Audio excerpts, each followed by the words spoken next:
यह सुनकर लिन और उसके पिता दोनों काफी खुश होते हैं। इसके बाद लिन स्कूल की इवेंट के लिए फोटो खिंचवा रही होती है। तभी उसके पास ग्रेस आती है और लिन से थोड़ी मुस्कान के साथ फोटो खिंचवाने को कहती है। अब लिन और ग्रेस दोस्त बन जाती हैं। कुछ दिन बाद है।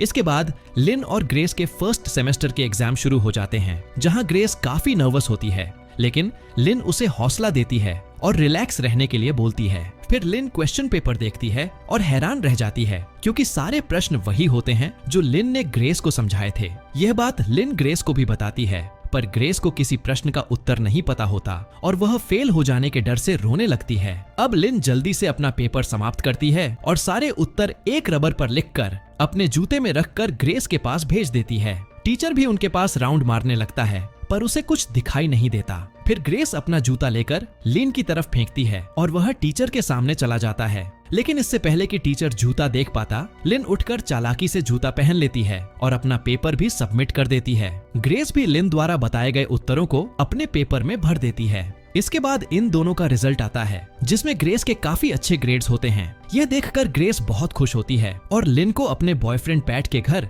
पार्टी में चलने को बोलती है। पैट को देखते हैं। यहाँ पैट लिन से बात कर रहा होता है और तभी वह लिन को बता देता है कि उसे पता है कि तुमने ग्रेस की मदद करके उसे पास करवाया है। यह सुनकर लिन हैरान होती है, क्योंकि उसने ग्रेस से किसी को भी इस बात को बताने से मना किया था। साथ ही अब पैट लिन से कहता है कि तुम मेरी भी एग्जाम में मदद कर दो। इसके बदले में मैं तुम्हें हर सब्जेक्ट के 3000 रुपए दूंगा और मेरे 5 ऐसे दोस्त भी हैं जो तुम्हें हर सब्जेक्ट के 3-3000 रुपए दे सकते हैं। यह सुनकर ग्रेस और पैट लिन के पूरे साल के पैसे जोड़ने लगते हैं, लेकिन तभी लिन उन्हें बताती है कि कुल पैसे 2,36,000 होंगे। लिन इस बात पर सोचने लगती है। तभी पैट लिन से कहता है कि तुम अपने कमाए पैसों से अपनी ट्यूशन फीस भी भर सकती हो, जो हर स्टूडेंट को भरनी पड़ती है।